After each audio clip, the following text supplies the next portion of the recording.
Anthologie française. À l'occasion du tricentenaire de la mort du poète, la radiodiffusion-télévision française vous présente en deuxième diffusion Saint-Amand, 1594-1662, une émission composée par Jean Debert et réalisée par Georges Gravier. Avec le concours de Jean-Marie Fertet, Raymond Jourdan, Pascal Mazzotti, Irène Montagne et Rosie Vart. Qu'on m'apporte une bouteille qui d'une liqueur vermeille soit teinte jusqu'à l'orlet, afin que sous cette treille, ma soif la prenne au collet. Il faut faire tabagie et célébrer une orgie à ce bromien divin, lui présentant pour bougie un hanap enflé de vin. Laquais, fringue bien ce verre, fais que l'éclair du tonnerre soit moins flamboyant que lui. Ce sera le cimetière dont j'égorgerai l'ennui. Voyez le sang qui dégoûte. Il est en déroute, ce lâche et sobre démon. Et je veux bien qu'on me berne s'il en a dans le poumon. S'use donc, qu'on chante victoire, et que ce grand mot d'aboire mette tant de peau à sec qu'une éternelle mémoire s'en puisse exercer le bec. Hurlons comme les ménades. Ces airs qu'en leur sérénade les amoureux font ouïr, au milieu des carbonades, ne sauraient nous réjouir. Bacchus aime le désordre, il se plaît à voir l'un mordre, l'autre braire et grimacer, et l'autre en fureur se tordre sous la rage de danser. Il veut qu'ici, de panter, la mort soit représentée à la gloire du bouchon, et qu'au lieu de s'étater, on démembre ce cochon. Que dis-je? Oh, que j'ai la vue de jugement dépourvue. Parbleu, c'est un marcassin dont la trogne résolue nous morgue dans ce bassin. À voir sa gueule fumante, il m'est avis qu'il se vante, en grondant mille défis, que du sanglier dérimante il descend de père en fils. Il pourrait venir du diable avec sa mine effroyable. Si se verra-t-il choqué d'une ardeur incroyable par nous défait et moqué. Ainsi, pour comble de joie, du faux renard de Savoie, puissions-nous venir à bout, et mieux qu'on ne fit à Troyes dans Turin saccager tout. Ainsi puisse en Italie, avant qu'un avril rallie l'épine et le rossignol, de tout point être avilie la fierté de l'espagnol. Oh, que la débauche est douce. Il faut qu'en faisant carousse, ma flûte en sonne le prix, et que sur Pégase en housse, je la montre aux beaux esprits. Celui qui forge à ses rimes, dont Bacchus fait tous les crimes, c'est le bon et digne gros qui voudrait que les abîmes se trouvassent dans les brocs. Le bon et digne gros n'est autre que Saint-Amand lui-même, bien entendu. Cependant, si vous voulez bien songer que le même Saint-Amand, quand il fait son premier voyage en Italie, va rendre visite d'abord à Galilée, que bien des années après, quand il est parti rejoindre Marie de Gonzague, reine de Pologne, il fait un détour par Torne, à seule fin de visiter le tombeau de Copernic, qu'enfin, au moment où il quitte Paris pour Varsovie, plus d'une voix se fait entendre pour regretter que la cour, si favorable à tant de sots, je cite, oblige le docte Saint-Amand à sortir de France pour trouver son bonheur, en pays slave. Fin de citation. Est-ce que nous ne devons pas nous demander si on nous a tout dit sur ce poète? S'il n'a été véritablement que celui qu'on prétend? Pourquoi docte, dans ce cas? Pourquoi Galilée? Pourquoi Copernic? La réponse de beaucoup d'historiens littéraires d'aujourd'hui est souvent très simple. C'était un athée, ce qu'on appelait alors un libertin, où se confondaient volontiers et même volontairement les opinions subversives et les mauvaises mœurs. C'est pour cela qu'on aurait été injuste pour lui, comme on l'a été pour Théophile. L'argument ne vaut pas grand-chose, car l'incroyance était fort répandue au XVIIe siècle, beaucoup plus répandue que ne le donnent à croire les textes officiels, les conventionnels qui nous servent de témoins. Le catholicisme étant religion d'État, l'affectation de piété ou au moins de neutralité fait partie de la prudence séculière et constitue finalement une espèce de vernis qui maintient à travers les crises et traditions naturelles de la civilisation chrétienne. Mais personne ne peut croire que l'impiété foncière du XVIIIe a poussé toute seule comme un champignon sur une terre qui ne s'y attendait pas. Bois-Robert n'était guère plus pieux que Saint-Amand et Richelieu le protégeait beaucoup. Je ne parle pas de Théophile ou de Tristan, mais Rotrou, et même Molière, que son extrême libéralisme d'esprit n'a pas éloigné de la faveur royale. On trouverait des exemples à foison. Non, il faut renoncer à cette raison. D'ailleurs, est-il sûr qu'il fut l'athée que certains prétendent? Je trouve dans ses premières œuvres des vers dont il n'y a pas de raison pour mettre en doute la sincérité. Ils sont tirés du Contemplateur et sont dédiés à l'évêque de Nantes. Après ce jugement final donné sur le saint tribunal devant qui Dieu veut qu'on réponde, je crois que le haut élément ne fait déjà de tout le monde qu'un globe de feu seulement. Les étoiles tombent des cieux, Les flammes dévorent la terre. Le mont Gibel est en tout lieu, et partout gronde le tonnerre. La salamandre est sans vertu. L'asbète passe pour fétu. La mer brûle comme eau de vie. L'air n'est plus que soufre allumé. Et l'astre dont l'aube est suivie est par soi-même consumé. Les métaux, ensemble fondus, font des rivières précieuses. Leurs flots bouillants sont épandus par les campagnes spacieuses. Dans ce feu, le dernier des mots, tous les terrestres animaux se consolent en quelque sorte du déluge à demi vengé, en voyant ceux que l'onde porte aussi bien comme eux affligés. L'unique oiseau meurt pour toujours. La nature est exterminée, et le temps achevant son cours met fin à toute destinée. Ce vieillard ne peut plus voler. Il se sent les ailes brûlées avec une rigueur extrême. Rien ne le saurait secourir, tout est détruit. Et la mort même se voit contrainte de mourir. Ô Dieu qui me fait concevoir toutes ces futures merveilles, toi seul à qui pour mon devoir j'offrirai les fruits de mes veilles, accorde-moi par ta bonté la gloire de l'éternité, afin d'en couronner mon âme. Et fais qu'en ce terrible jour, je ne brûle point d'autre flamme que de celle de ton amour. Œuvre de jeunesse, dira-t-on, ou œuvre de complaisance. Bon, mais alors, qu'on cesse de l'appeler un poète maladroit ou léger, car si cette piété est feinte, le ton en est merveilleusement imité. Et du reste, personne ne nie que sur la fin de sa vie, tout prouve qu'il était dans les sentiments chrétiens les plus évidents. Ajoutez à cela qu'il était protestant et qu'il n'a pas attendu la révocation de l'édit de Nantes pour se convertir, et vous avez un tout autre dessin du personnage. On l'appelait Marc-Antoine de Girard, sieur de Saint-Amand. En réalité, il s'appelait Antoine Girard, fils d'un marin de Rouen, baptisé au temple protestant de Queville le 30 septembre 1594. Son père était loin d'être pauvre, puisque, nous le voyons en 1619, s'associer aux Azémars pour une manufacture de verrerie, et c'est lui qui apporte l'argent. Et le poète, d'ailleurs, en touchera toute sa vie les revenus. Vous voyez que nous sommes aussi loin du poète famélique que du poète mauvais garçon.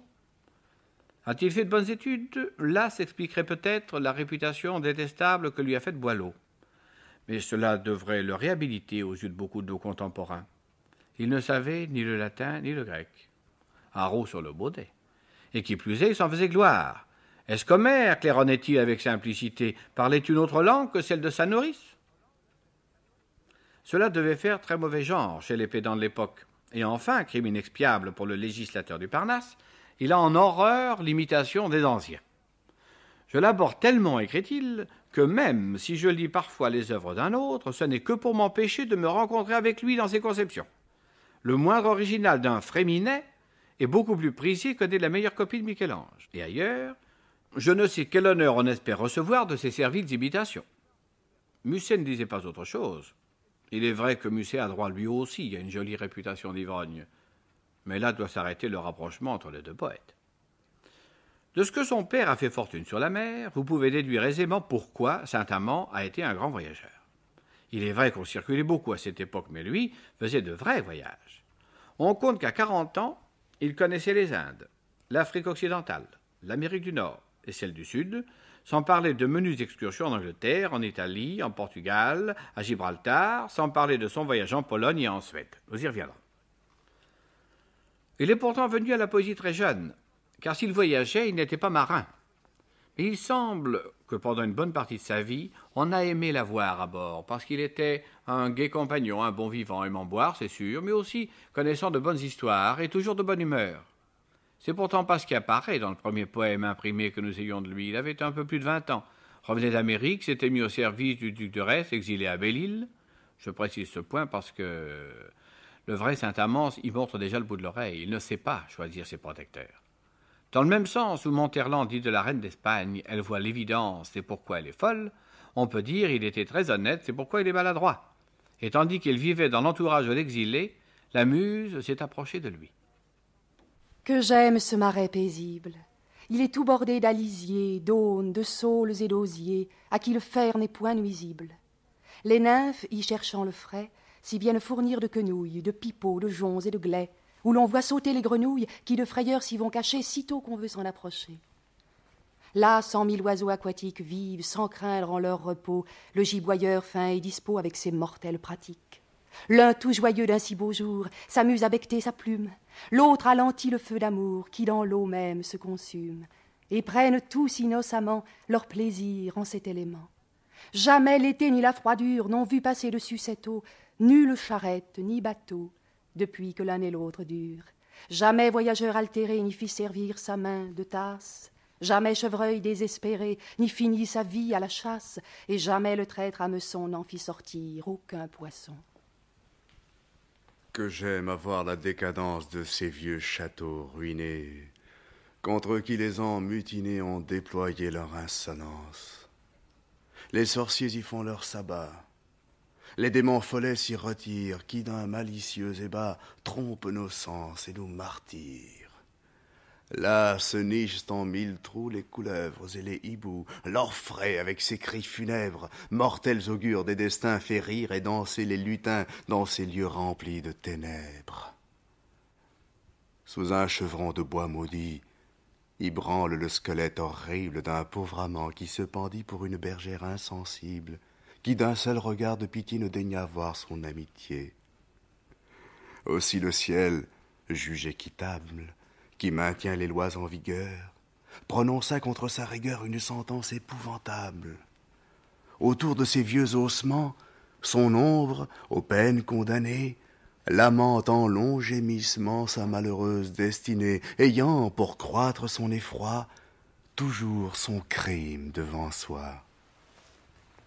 Là se trouvent sur quelques marbres des devises du temps passé. Ici, l'âge a presque effacé des chiffres taillés sur les arbres. Le plancher du lieu le plus haut est tombé jusque dans la cave que la limace et le crapaud souillent de venin et de bave. Le lierre y croît au foyer, à l'ombrage d'un grand noyer. Là-dessous s'étend une voûte si sombre en un certain endroit que, quand Phébus y descendrait, je pense qu'il n'y verrait goutte. Le sommeil, aux pesants sourcils, enchanté d'un morne silence, y dort, bien loin de tout souci, dans les bras de la nonchalance, lâchement couché sur le dos, dessus des gerbes de pavots. Au creux de cette grotte fraîche, où l'amour se pourrait geler, Écho ne cesse de brûler pour son amant, froid et revêche. Je m'y coule, sans faire bruit, et par la céleste harmonie d'un doux luth aux charmes instruits, je flatte sa triste manie, faisant répéter mes accords à la voix qui lui sert de corps. Il y a des vers bachiques qui sont fort beaux. C'est un genre qui a ses lettres de noblesse. Mais à tout prendre, on peut écrire et excellemment sur les cabarets sans en être un suppôt. Ne voyons-nous pas tous les jours des écrivains qui n'ont aucune idée des femmes écrire des pièces d'amour, des comédiens de même farine les jouer? Au lieu que justifier l'opinion d'un historien littéraire comme Urbain Chevreau, qui dès le XVIIe siècle observait « Quoiqu'il ne sût ni grec ni latin, il entendait l'anglais et l'espagnol, l'italien, le caractère des passions, l'usage du monde et fort bien la fable », cela ne s'apprend pas dans les tripots. Il était fort lettré. Et en dépit de son aversion pour les imitateurs, il est avec Tristan l'un des introducteurs de Marino en France. Il le connaissait, dit-on, mieux que personne. Il lisait aussi Gongora. Ce n'est pas une vertu en soi, mais cela prouve qu'il n'est nullement le fumiste annoncé ici et là dans un style de gazette, et ceux qui l'admirent seulement comme un pilier de tripot ne le connaissent pas mieux que ceux qui le méprisent pour la même cause. Qu'on ne nous fasse pas dire le contraire de ce qui est. Pendant plusieurs années, il a aimé les mauvais lieux. Les gentilshommes qui l'accueillaient à leur service, qu'il s'agisse du duc de Retz ou du duc d'Harcourt, n'avaient eux-mêmes rien d'ascétique, et sans prétendre, comme M. Léon Vérane, que pontife de la bouteille, il n'eut plus le droit de paraître nulle part sans tituber, ce qui est absurde, nous admettrons sans difficulté qu'il ne se défendait pas de la joyeuse compagnie. Il y a bien sûr de l'exagération poétique dans sa fameuse imprécation, mais l'exagération de quelque chose de vrai. Si jamais j'entre dans Évreux, puissais-je devenir fiévreux, puissais-je devenir grenouille, puissais-je devenir quenouille, que le vin me soit interdit, que nul ne me fasse crédit, que la tigne avec la pelade se jette dessus ma salade, que je serve de jacquemart, qu'on me coupe le braquemard, bref que sans clous gros d'aposthumes, noirs et gluants comme bitume, m'environne le fondement, si j'y songe tant seulement. qu'à jamais la guerre civile trouble cette maudite ville, que Phébus, qui fait tant le beau, n'y porte jamais le flambeau, qu'il y pleuve des hallebardes, que tout ce que jadis nos bardes ont prophétisé de malheur, d'ennui, d'outrage, de douleur, de poison, de meurtre, d'inceste, de feu, de famine et de peste, s'y puisse bientôt accomplir et tout son domaine en remplir. Voilà ce qu'une ire équitable fit prononcer étant à table, de haine ardemment excitée contre cette infâme cité, au plus bénin de tous les hommes qui boivent au temps où nous sommes. Ô bon ivrogne, ô cher Faret, qu'avec raison tu la méprises. On y voit plus de 30 églises et pas un pauvre cabaret. On en trouve de ces poèmes qui sont de francs appels à la beuverie, c'est vrai. Mais la plupart du temps, on voit dans ces poèmes bachiques pleins de truculence et de verdeur que c'est surtout la bonne vie qu'il aime, plutôt que l'ivrognerie. Aimer le vin pour se saouler, simplement.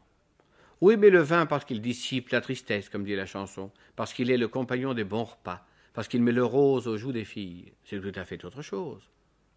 Reposons notre attention sur quelques sonnets, qui nous éclairent sur l'éclectisme de ses goûts, bien qu'il garde le mutisme le plus profond sur sa véritable personnalité. Assis sur un fagot, une pipe à la main, tristement accoudé contre une cheminée, les yeux fixes vers terre et l'âme mutinée. Je songe aux cruautés de mon sort inhumain. L'espoir qui me remet du jour au lendemain essaie à gagner temps sur ma peine obstinée, et me venant promettre une autre destinée, me fait monter plus haut qu'un empereur romain.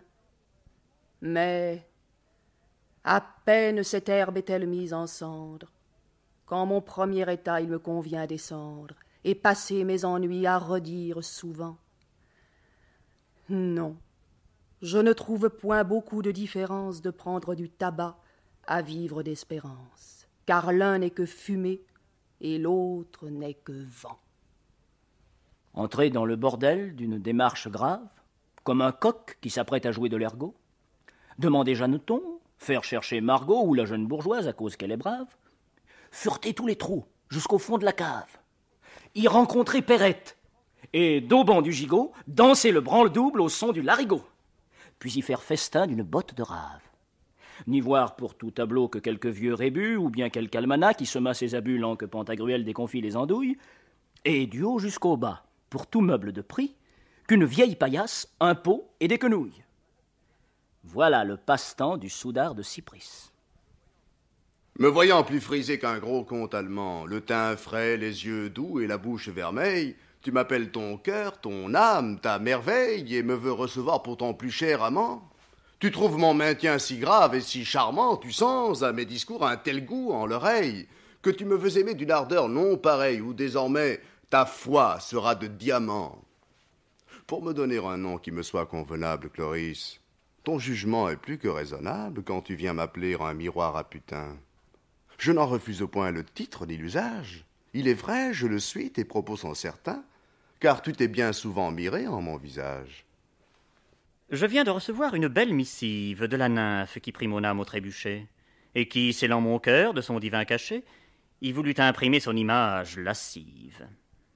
Il me fâche déjà que cette heure n'arrive où je dois embrasser sa taille de brochet, et jamais Vérolé, tapis dessous l'archer en suant, ne trouva l'horloge si tardive.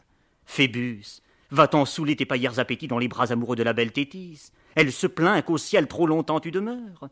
Nuit, couvre l'univers de ton noir balandrant, et, puisque j'ai le mot justement à 6 heures, amour, conduis l'aiguille au milieu du cadran. Ces tableaux de genre, pour s'y relever que soit leur ton, si vigoureuse leur manière, sont loin de définir Saint-Amand comme le voudraient des turiféraires intéressés. Que les critiques du XIXe siècle n'aient rien voulu voir d'autre pour mieux le déprécier ne saurait nous faire oublier la tendresse harmonieuse de certains de ses vers d'amour. Il a beau en plaisanter et se blaguer lui-même, comme dans cet enamouré qui est déjà un demi-aveu.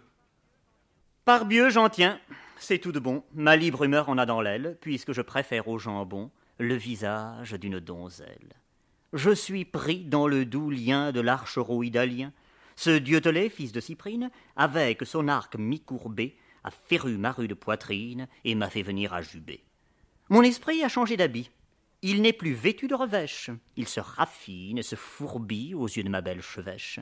Plus aigu, plus clair et plus net qu'une dague de cabinet, il est stockade de la tristesse, et, la chassant autour de soi, se vante que la politesse ne marche plus qu'avec moi. Je me fais friser tous les jours, ou me relève la moustache. Je n'entrecoupe mes discours que de rots d'ambre et de pistache. J'ai fait banqueroute au pétain. L'excès du vin m'est importun, 10 pintes par jour me suffisent. Encore, ô falote beauté dont les regards me déconfisent, est-ce pour boire à ta santé? Ce n'est pas le rire lourd de l'ivrogne qu'il faut déchiffrer ici sous le charme des strophes, mais l'émotion. On ne le répétera jamais assez. C'est ne rien comprendre aux écrivains de ce temps, y compris Corneille, que d'oublier dans quel milieu picaresque et désordonné les hommes étaient appelés à vivre, et quelle vie aventureuse les sollicitait. Ce n'est pas une émission historique, mais tout de même. Rappelez-vous Shakespeare et ses contemporains, ce qu'était le milieu des Élisabétains, Fletcher, Marlowe, Webster, etc. On sort à peine des guerres de religion, la course à l'Amérique est commencée, l'aventure est à tous les coins des villes et des ports, l'insécurité règne dans les rues et sur les routes, que sillonnent sans cesse des bandes de pillards, de soldats en chômage, d'évadés du bagne. La misère, le logement, la famine, les épidémies forment le tissu de la vie quotidienne. Il n'est que de se rappeler les campagnes de Saint-Vincent de Paul qui sont tout juste contemporaines. Les efforts de Louis XIII pour réorganiser la police, ceux de Marie de Médicis pour fabriquer de toutes pièces un équipement hospitalier qui draine les malades et enraye les épidémies, tout est en gestation et tout est en désordre. Les journées de la Fronde vont mettre le comble à l'anarchie et permettre enfin au pouvoir de ressaisir les rênes. Avant de rire grassement d'un certain genre de vie, il convient de voir comment elle se passait, cette vie. Qu'il tombe amoureux, le bon Saint-Amand, et le ton change. Loin de ce pompeux édifice où nos princes font leur séjour, et lassé de voir à la cour tant de contraintes et d'artifices, j'étais libre dans ma maison, bien que mon cœur fût en prison dans les beaux yeux de ma Sylvie. Et sans craindre en amour l'inconstance du sort, je menais la plus douce vie qu'on puisse voir passer par les mains de la mort. Mes sens, en bonne intelligence, s'entendaient avec mes désirs, me recherchant 1000 plaisirs d'une soigneuse diligence. Chacun admirait mon bonheur. Le ciel, pour me combler d'honneur, ne jurait que par mon mérite, et disait au sujet de mes affections que la terre était trop petite pour pouvoir contenir tant de perfection. Mon bien était incomparable, ainsi que madame et ma foi. Le plus content, au prix de moi, ne s'estimait que misérable. J'étais amant, j'étais aimé. La douceur qui m'avait charmé ne me gardait point d'amertume, car tant plus j'en goûtais, m'y laissant emporter, et tant plus, contre ma coutume, s'augmentait en mon cœur le désir d'en goûter. Sous un climat où la nature montre à nu toutes ses beautés et nourrit les yeux enchantés des plus doux traits de la peinture, nous voyons briller sur les fleurs plutôt des perles que des pleurs qui tombaient des yeux de l'aurore, dont celle à qui Zéphyr adresse tous ses vœux et que le beau printemps adore, se paraît au matin la gorge et les cheveux. Entre les rises et les caresses, les petits amours éveillés dansaient par ces champs émaillés avec les grâces, leurs maîtresses.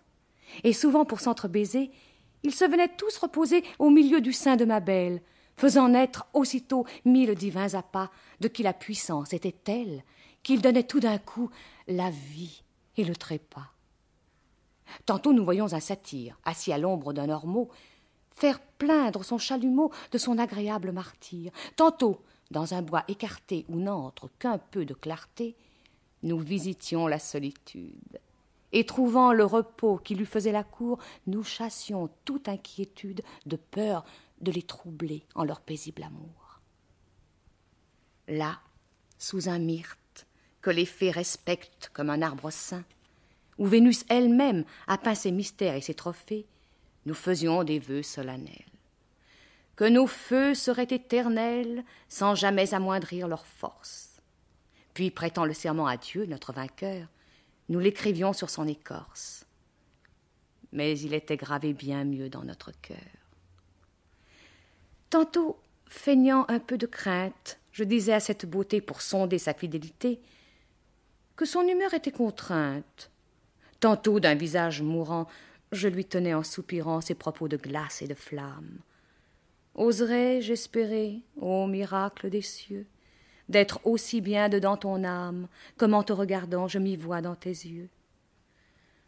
Lors, elle disait tout émue, en m'accusant de peu de foi, « Lysis, ton image est en moi bien plus avant que dans la vue.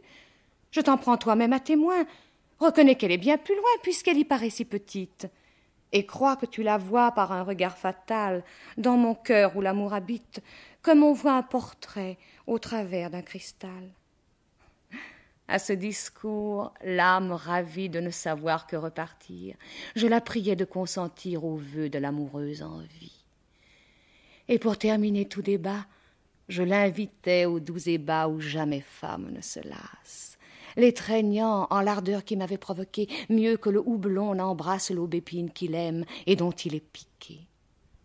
Là, sur sa bouche à demi close, je buvais, baisant nuit et jour à la santé de notre amour, dedans une coupe de rose. Ma bergère en toute saison, ardente à me faire raison, s'enivrait de la même sorte. Et dans ce doux excès, nos sens, quasi perclus, sous une contenance morte, confessaient par nos yeux que nous n'en pouvions plus. Nous savons que pour certains esprits chagrins, le bonheur rime avec fadeur. Regardons Saint-Amand comme un exemple du contraire. Amoureux de plaisir et de tous les plaisirs, aucun ne lui était à charge, des plus simples aux plus délicats. S'il est admirable dans son hymne au fromage de Brie, il ne l'est pas moins dans son évocation du palais de la volupté. À genoux, enfant débauché, cher confident de mes péchés, sus, qu'à plein gosier on s'écrie, béni soit le terroir de Brie, béni soit son plaisant aspect, qu'on n'en parle qu'avec respect, que ses fertiles pâturages soient à jamais exempts d'orage, que Flore, avec ses beaux atours, exerçant 1000 amoureux tours, sur une immortelle verdure, malgré la barbare froidure au visage morne et glacé, y tienne à jamais enlacé entre ses bras plus blancs qu'albâtre, le gai printemps qui l'idolâtre. Encore un coup donc, compagnon, du beau Denis les vrais mignons, sus, qu'à plein gosier on s'écrie, béni soit le terroir de Brie. Pont l'évêque, arrière de nous, Auvergne et Milan, cachez-vous. C'est lui seulement qui mérite qu'en or sa gloire soit écrite. Je dis en or avec raison, puisqu'il ferait comparaison de ce fromage que j'honore à ce métal que l'homme adore. Il est aussi jaune que lui. Toutefois, ce n'est pas d'ennui, car sitôt que le doigt le presse, il rit et se crève de graisse. Oh, combien sa propriété est nécessaire à la santé, et qu'il a de vertus puissantes pour les personnes languissantes. Rien n'est de si confortatif, c'est le meilleur préservatif qu'en ce temps malade et funeste, on puisse avoir contre la peste. Mais cependant que je discours, ces goinfres s'y briefent toujours, et voudraient qu'il me prît envie de babiller toute ma vie. Oh là, gourmand, attendez-moi. Pensez-vous qu'un manger de roi se doive traiter de la sorte? Que votre appétit vous emporte? Chaque morceau vaut un ducat, voire 6 verres de muscat. Et vos dents n'auraient point de honte d'en avoir fait si peu de compte? Bilot, qui m'en avait muni, pourquoi n'est-il infini tout aussi bien en sa matière qu'il l'était en sa forme entière? Pourquoi, toujours s'apetissant, de l'une devient-il croissant? Et pourquoi, si bas sous la nue, s'éclipse-t-il à notre vue? Réponds, toi qui fais le devin. Crois-tu qu'un manger si divin vienne d'une vache ordinaire? Non, c'est chose imaginaire. Quant à moi, je crois qu'il soit fait de la quintessence du lait qu'on tira d'Io transformé, qui fut d'un dieu la bien-aimée. Garçon, pour vous en assurer, je ne craindrai pas d'en jurer, puisque sans contredit, je prouve que sa vieillesse me le prouve. Ô doux Cotignac de Bacchus, fromage que tu vaux d'écus, je veux que ta seule mémoire me provoque à jamais à boire. Verse, laquais! Nous pouvons admirer aussi cette admirable apostrophe, digne des plus chaudes l'Italie de Rabelais. Morbieu, comme il pleut là dehors. Faisons pleuvoir dans notre corps du vin. Tu l'entends sans le dire, et c'est là le vrai mot pour rire. Chantons, rions, Menons du bruit, buvons ici toute la nuit, tant que demain la belle aurore nous trouve tous à table encore. Loin de nous sommeil et repos. Bois ça, lors que nos pauvres os seront enfermés dans la tombe par la mort, sous qui tous succombent et qui nous poursuit au galop, là, nous ne dormirons que trop. Prenons de ce doux jus de vigne.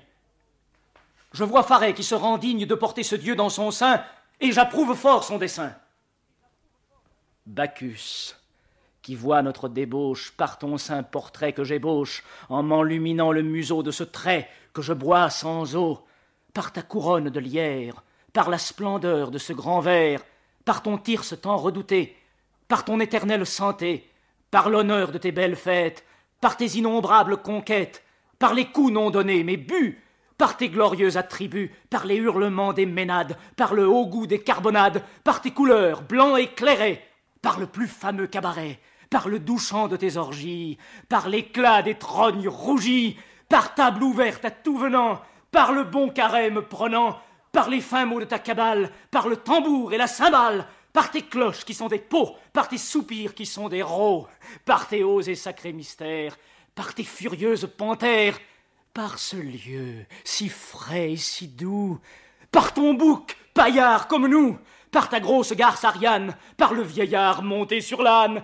par les satyres tes cousins, par la fleur des plus beaux raisins, par ces bisques si renommés, par ces langues de bœuf fumées, par ce tabac ton seul encens, par tous les plaisirs innocents, par ce jambon couvert d'épices, par ce long pendant de saucisses, par la majesté de ce broc, par masse, top, cri et croc, par cette olive que je mange, par ce gai passeport d'orange, par ce vieux fromage pourri, bref, par Gillot ton favori. Reçois-nous dans l'heureuse troupe des francs chevaliers de la coupe, et pour te montrer tout divin, ne la laisse jamais sans vin. L'emphase même du propos nous révèle jusqu'où le poète est allé trop loin, pour reprendre l'expression fameuse. Mais est-ce le même homme qui a écrit ces strophes sur le soleil levant? Oui, c'est le même, et presque dans le même temps, ce qui prouve comme sa sensibilité restait délicate. Jeune déesse au teint vermeil, que l'Orient révère, aurore, fille du soleil, qui naît devant ton père, viens soudain me rendre le jour pour voir l'objet de mon amour. Certes, la nuit a trop duré, déjà les coqs t'appellent. Remonte sur ton char doré que les heures attellent, et viens montrer à tous les yeux de quel émail tu peins les cieux. Laisse ronfler ton vieux mari dessus l'oisive plume, et pour plaire à ton favori, tes plus beaux feux rallume. Il t'en conjure à haute voix, en menant son limier au bois. Le voilà sur notre horizon en sa pointe première. Oh, que l'Éthiope a raison d'adorer sa lumière, et qu'il doit priser la couleur qui lui vient de cette chaleur. C'est le Dieu sensible aux humains, c'est l'œil de la nature. Sans lui, les œuvres de ses mains naîtraient à l'aventure, ou plutôt, on verrait périr tout ce qu'on voit croître et fleurir. Aussi pleine d'un saint respect, quand le jour se rallume, la terre à ce divin aspect n'est qu'un autel qui fume et qui pousse en haut comme encens ses sacrifices innocents. Au vif éclat de ses rayons, flattés d'un gai zéphyr, ces monts sur qui nous les voyons se changent en porphyre, et sa splendeur fait de tout l'air un long et gracieux éclair. L'aigle dans une aire à l'écart étendant son plumage, l'observe d'un fixe regard et lui rend humble hommage, comme au feu le plus animé dont son œil puisse être charmé. Le chevreuil solitaire et doux, voyant sa clarté pure briller sur les feuilles des houx et dorer leur verdure, sans nulle crainte de veneur, tâche à lui faire quelque honneur. Le cygne, joyeux de revoir sa renaissante flamme, de qui tout semble recevoir chaque jour nouvelle âme, voudrait, pour chanter ce plaisir, que la part que le vin saisir. Le saumon, dont au renouveau Tétis est dépourvu, nage doucement à fleur d'eau pour jouir de sa vue, et montre aux pêcheurs indigents ses riches écailles d'argent. L'abeille, pour boire des pleurs, sort de sa ruche aimée, et va sucer l'âme des fleurs dont la plaine est semée. Puis, de cet aliment du ciel, elle fait la cire et le miel. Le gentil papillon la suit d'une aile trémoussante, et voyant le soleil qui, lui, vole de plante en plante pour les avertir que le jour, en ce climat, est de retour. Là, dans nos jardins embellis de maintes rares choses, il porte de la part d'Ulysse un baiser à la rose, et semble, en messager discret, lui dire un amoureux secret. Au même temps, il semble avoir qu'en éveillant ses charmes, cette belle lui fait savoir, le teint baigné de larmes, quel ennui la va consumant d'être si loin de son amant. Et même elle lui parle ainsi, en son muet langage. Hélas, je deviendrai souci au malheur qui m'outrage, si de ma fidèle amitié mon fier destin ne prend pitié. Amour, sur moi comme vainqueur, exerce ses rapines, et moins en mes bras qu'en mon cœur, je porte des épines. Mais je ne vivrai pas longtemps, c'est le seul bien où je m'attends. Encore si, pour réconfort, quelque beau doigt me cueille, avant que par un triste sort tous mes honneurs s'effeuillent, je n'aurai rien à désirer, et finirai sans murmurer. Reine des fleurs, apaise-toi. Voici venir Sylvie, qui t'apporte en elle de quoi contenter cette envie, car sa main de lys a dessein de te loger en son beau sein. Qui découvre là un désert poétique et bien aveugle. C'est plutôt après 1660 que, mettant à part La Fontaine et le théâtre, on pourrait dire que la poésie lyrique a été malheureuse. Ces strophes au soleil sont fraîches et chaudes comme du Tristan, quelquefois comme du Ronsard. Mais j'ai gardé pour maintenant quelque chose de plus extraordinaire, quelque chose qui aurait dû ravir les romantiques et devrait faire à Saint-Amand une place de choix parmi les poètes du XVIIe siècle. Avez-vous remarqué tout à l'heure dans la pièce intitulée « La solitude, ces quelques vers » Là se trouvent sur quelques marbres des devises du temps passé. Ici, l'âge a presque effacé des chiffres taillés sur les arbres. Le plancher du lieu le plus haut est tombé jusque dans la cave que la limace et le crapaud souillent de venin et de bave. Le lierre y croît au foyer, à l'ombrage d'un grand noyer. Là-dessous s'étend une voûte si sombre en un certain endroit que, quand Phébus y descendrait, je pense qu'il n'y verrait goutte. Le sommeil, aux pesants sourcils, enchanté d'un morne silence, y dort, bien loin de tout souci, dans les bras de la nonchalance, lâchement couché sur le dos, dessus des gerbes de pavots. Vous avez dû être frappé au passage par cette apparition insolite du fantastique dans cette poésie préclassique. Saint-Amand avait à peine 20 ans quand il écrit ces vers. Ils ne sont cependant pas un hasard dans son œuvre. Écoutez le poème des Visions, un des plus curieux de tout le XVIIe. Je pense que vous aimerez sa verve sarcastique et vous comprendrez ce que nous voulions dire tout à l'heure quand nous le défendions contre Boileau et les autres critiques à sang-froid du reproche de faiblesse et de mauvais goût. C'est qu'il est pour nous résolument moderne. Il est à contre-courant de son temps. Il est très cultivé, mais comme sa culture n'est pas gréco-latine, on le juge ignare. Il a beaucoup d'imagination, mais comme il s'y abandonne sans contrainte, on aime mieux dire qu'il a mauvais goût. Et on répète l'opinion de Tallemant d'Héréo, comme si elle était parole d'évangile, comme si l'auteur des historiettes n'avait jamais rien écrit que de juste et de profond. Il a du génie, déclare-t-il, mais point de jugement. Il ne sait rien, il n'a jamais étudié. En sa jeunesse, il avait fait beaucoup mieux, mais il n'a jamais eu un grain de cervelle et n'a jamais rien fait d'achevé. Il ne sait rien, c'est-à-dire qu'il n'entend ni le grec ni le latin. À cela près, il est tout de même un des premiers membres de l'Académie française dès 1634, quand Corneille n'y était pas encore.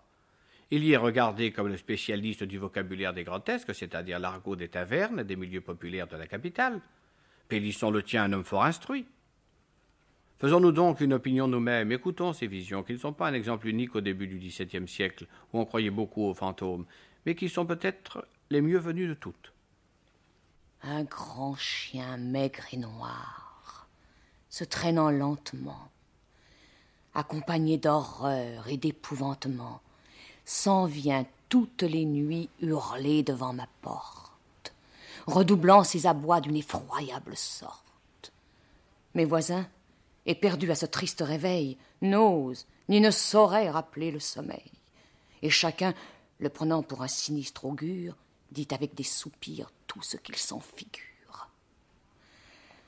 Moi, qu'un sort rigoureux outrage à tout propos, et qui ne puis goûter ni plaisir ni repos, les cheveux hérissés, j'entre en des rêveries de contes de sorciers, de sabbats, de furies. J'erre dans les enfers, je rôde dans les cieux. L'âme de mon aïeul se présente à mes yeux, ce fantôme léger, coiffé d'un vieux suaire et tristement vêtu d'un long drap mortuaire, à pas affreux et lents, s'approche de mon lit. Mon sang est glacé, mon visage en pâlit. De frayeur, mon bonnet sur mes cheveux se dresse. Je sens sur l'estomac un fardeau qui m'oppresse. Je voudrais bien crier, mais je l'essaye en vain.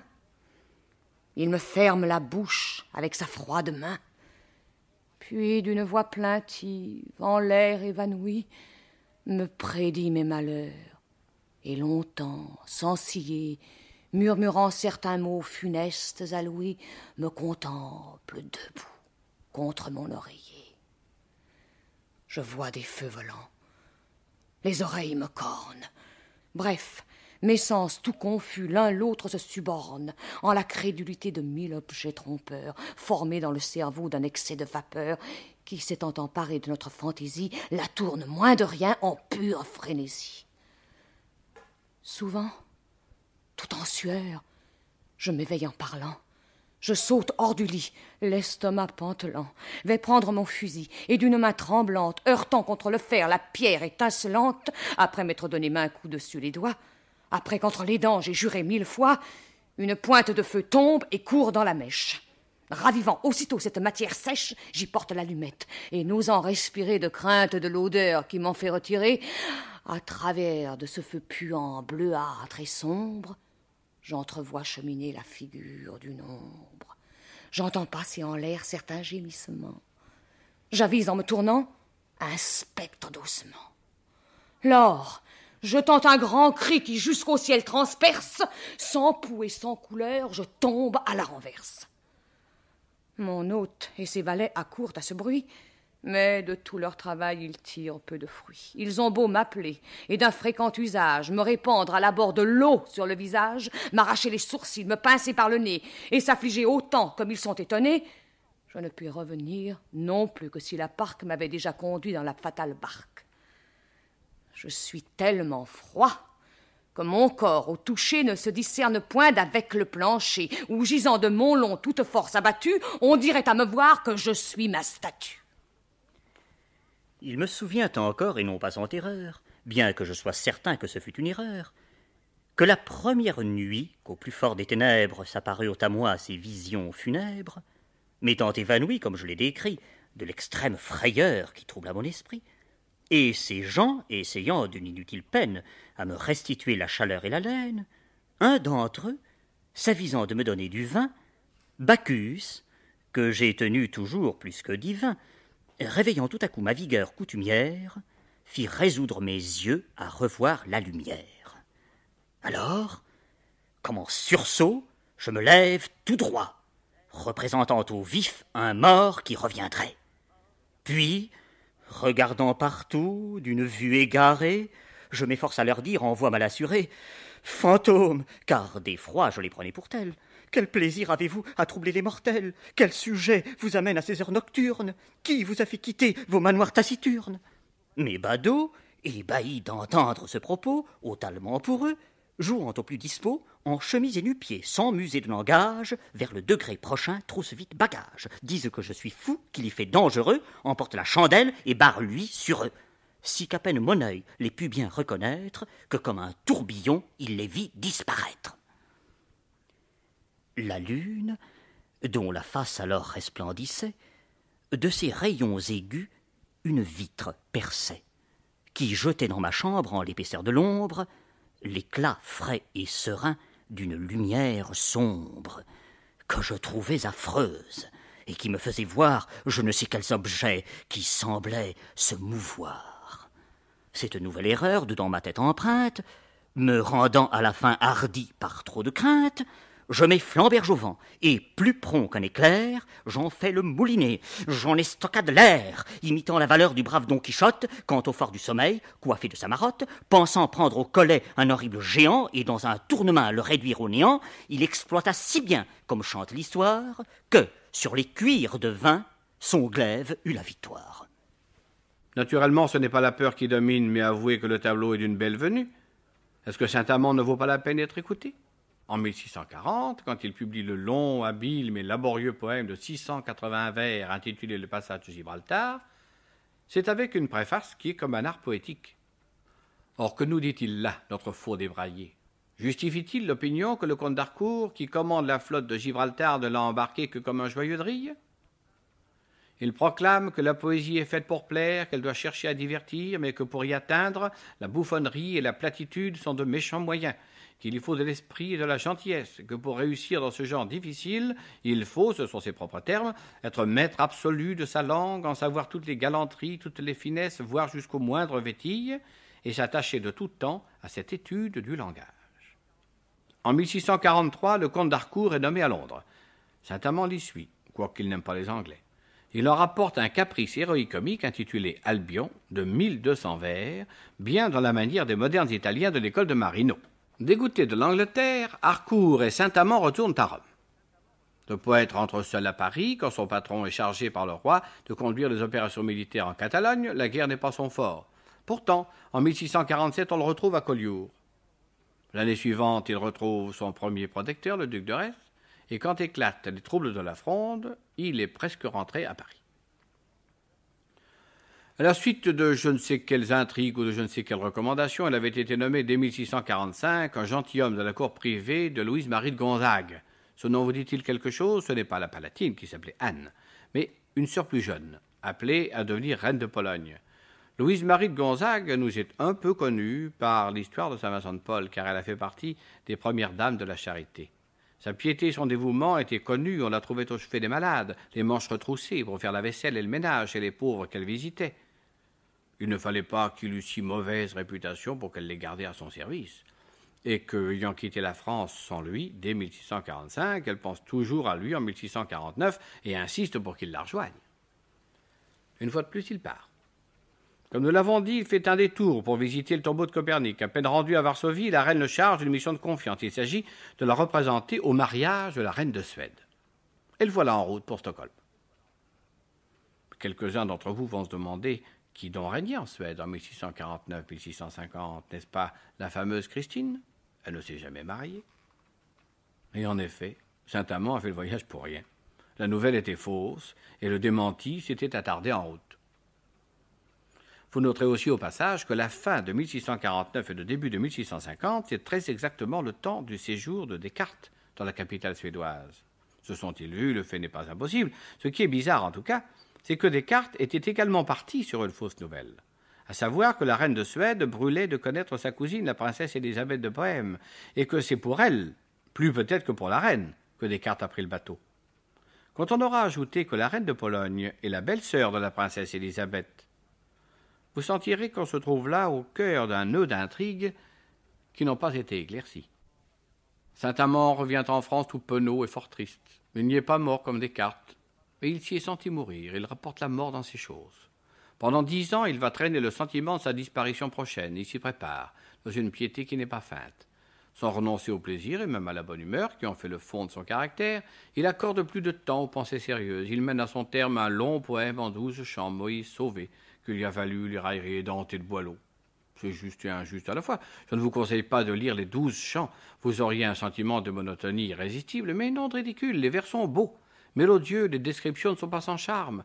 Il me semble qu'un exemple comme celui-ci suffit à le montrer. Au bord délicieux de l'onde fortunée, qui pour être plus libre était emprisonné, qui seul avait l'honneur au doux mois revenu de voir d'un noble corps les chastes membres nus, finissait une route en beauté incroyable, un berceau naturel sombrement agréable. Par ce digne sentier la nymphe s'y rendit, et pour aller au bain de son char descendit. Tel que le pinceau fabuleux et profane dépeint auprès de l'onde une belle Diane, quand au retour des bois où ses pas mensongers suivent les pas craintifs des animaux légers, elle s'en vient noyer sa chaleur et sa peine dans l'humide plaisir d'une claire fontaine, et veut qu'en même temps toutes les vierges sœurs plongent leur lassitude en ces fraîches douceurs. Telle apparut la nymphe avec ses pucelles, mais c'était une flamme entre des étincelles. Son allure, ses yeux, sa taille et son aspect influaient dans le sein l'amour et le respect. Sur la rive, superbe, elle fut la première, Et jamais le soleil, le roi de la lumière, lors qu'il sort de la mer, si beau ne se montra que cette reine fit lorsqu'en l'onde elle entra. 100 doigts polis et blancs l'avaient déshabillée sous l'obscure épaisseur de la verte feuillée, où, bien loin de sa suite, un pavillon tendu en rendait le spectacle aux hommes défendus. Ses beaux pieds tout ensemble, et hardis et timides, s'abaissent dans le fleuve entre deux pyramides qui semblent s'élever pour dire au firmament leur fortune, leur gloire et leur contentement. Un précieux degré, fait de nacre et d'agate, n'eût pas sitôt senti sa plante délicate qu'il redoubla son lustre, et par ce vif honneur prouva de ses baisers l'indicible bonheur. Mais quelque excès d'appât que je me puisse feindre, à sa description je ne saurais atteindre, car l'innocente honte et la pudicité couvraient d'un voile saint sa belle nudité. Seulement à ma plume il est permis de dire que le Nil l'a reçu, qu'un aimable zéphyr dénouant de son chef le mobile trésor semblait faire redescendre un noble ruisseau d'or sur le fluide argent des flamboyantes ondes, où brillaient à l'envi ses grâces vagabondes, et que l'astre du jour la prit en même instant pour de l'ivoire souple et du marbre flottant. D'abord, de la fraîcheur elle est un peu transie, mais la fraîcheur enfin lui semblant adoucie, elle avance le pied, douteuse et retenue, sur un sable mollet, insensible et menu. Sa taille se dérobe, elle entre, elle se plonge. Elle se laisse aller, s'abandonne, s'allonge, nage, ébranle les flots, et les flots agités pétillent d'allégresse autour de ses beautés. Ceux que de son chemin ses jeunes bras écartent, avec un doux regret de ses bras se départent, et comme s'ils sentaient quelque affront rigoureux montre par leur bouillon leur dépit amoureux. Ceux que son pied mignard, secousse après secousse d'une agile façon tout de même repousse, s'émeuvent tout de même, et n'osant écumer de dans leur propre sein tâchent de s'abîmer.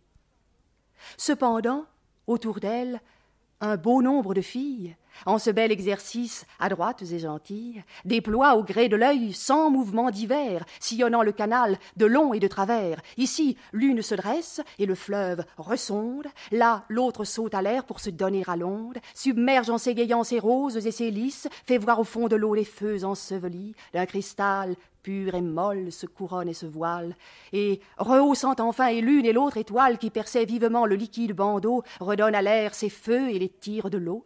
Celle-ci, tout debout, rit, chante et se promène. Celle-là, près du bord, rêve et reprend haleine. Et comme elle médite, une autre front à front de ses doigts enjoués la mouille et l'interrompt. Enfin, de ses plaisirs, la nymphe satisfaite abandonne les flots, commande la retraite, refoule du canal le superbe escalier, s'y voit luire en passant de pilier en pilier, en rehausse la pompe et la magnificence, puis rendant ses objets tristes de son absence, va sous le pavillon s'envelopper soudain et faire boire au drap les reliques du bain.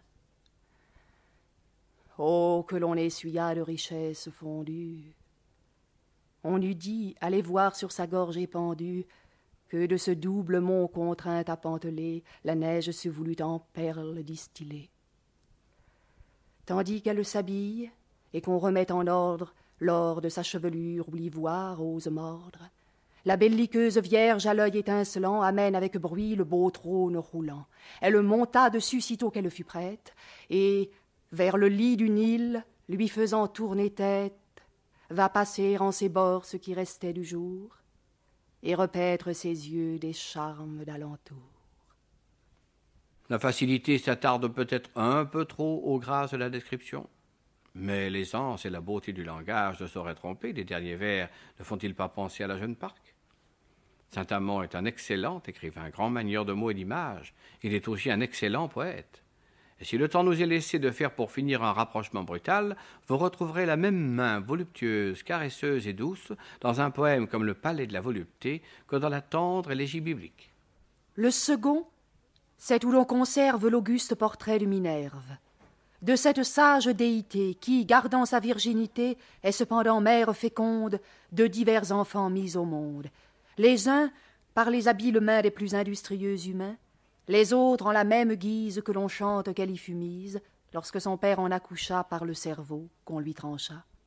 Ce sont les arts et les sciences, que malgré nos impatiences, autrefois elle nous a pris, tant du corps comme de l'esprit. Là, ceux qui pensent ne point vivre, s'ils n'ont le nez dans quelques livres, messieurs les doctes seulement, se trouvent en leur élément. Au troisième, on voit en sa gloire celui qui se plaît tant à boire, ce dieu de pampre couronné qui s'enivra dès qu'il fut né. Ce fameux prince des crevailles, ce guerrier de qui les batailles se donnent en plein cabaret sous un drapeau blanc éclairé, ce bon Denis, à qui m'amuse aucun éloge ne refuse, ni jamais n'en refusera, tant que sa verve durera. Là, tous les honnêtes ivrognes, au cœur sans phare, au noble trogne, tous les gosiers voluptueux, tous les débauchés vertueux, qui parmi leurs propos de table joignent l'utile au délectable, sont reçus et traités aussi comme des enfants sans souci. Et pour le dernier, où se treuve mis le tableau qui nous émeuve à faire ce crime innocent à quoi la nature consent, c'est à la cause des pensées d'où naissent toutes les arcées. C'est à celle qui sur les flots, le divin germe étant éclos, vogua dans un berceau de nacre. C'est à Vénus qu'il se consacre. À Vénus qui s'apprit dès lors dans la mer au branle du corps, qu'elle exerça depuis sur terre, menant une si rude guerre au plus vigoureux braquemar, que, jusque à celui de Mars, il lui fallut rendre les armes, et recourir 100 fois aux larmes, pour quelque trêve en obtenir, puisqu'il ne pouvait la finir.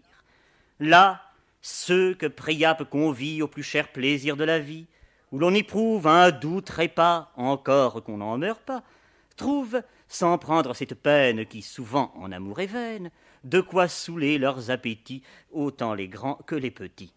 Que ces empaleurs de Gomorre, ces bougres que mon cœur abhorre, ces infâmes pêcheurs d'étrons, ces soldats lâches et poltrons qui, dénués de toute audace, n'osent assaillir qu'une place qui, sans tour et sans parapet, ne se défend qu'à coups de paix. Que ces mines de secrétaires, ces graves discoureurs d'affaires, qui sans aveu du potentat tranchent des ministres d'État, que ces vieilles rates pourries, ces âmes qui ne sont nourries que d'un chagrin contredisant à tout ce qu'on fait de plaisant, que les ennemis des sciences, que les perfides consciences, que les ivrognes querelleux, ni les ignorants scrupuleux ne viennent point pour nos supplices troubler en ce lieu les délices que l'on y goûte tous les jours. Bref, pour accomplir ce discours, que le petit noble rustique, avec son habit à l'antique, son corps mal fait, son sot maintien et son ridicule entretien, ne se présente en nulle sorte à cette vénérable porte qu'il ferait sauter hors des gonds s'il ne veut que par 1000 bons on lui fasse dans une berne danser la volte à la moderne, ou que pour avoir trop vécu, 100 coups d'épingle dans le cul lui soient octroyés par des pages plus méchants que des chats sauvages. Ou qu'enfin les plus forts valets aillent lui donner le relais.